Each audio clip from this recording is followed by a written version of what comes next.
Mae'r iaith Gymraeg yn marw allan a rydym angen ei achub. Mae yna chydig dros 3 miliwn o bobl yn byw yng Nghymru, a dim ond 19% sy'n siarad yr iaith. Parodd bynnag, mae 29% o bobl yn wybodus o'r iaith Gymraeg. The Welsh language is dying out and we need to save it. There are just over 3 million people living in Wales, 90% of whom speak the language. However, 29% do have the knowledge of the Welsh language.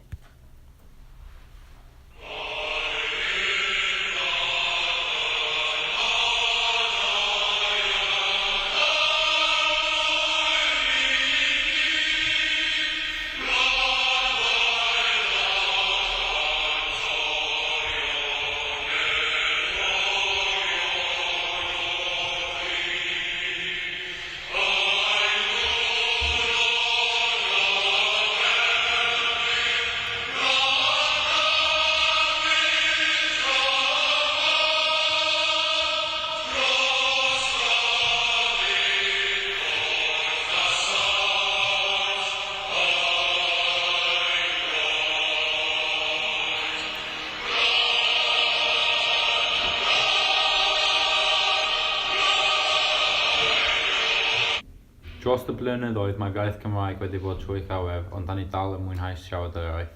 Peidiwch â gadael iaith Cymraeg bod fel y cacennau yma. Over the years, the Welsh language has been through load, yet we are still enjoying speaking the language. Don't let the Welsh language be like these Welsh cakes.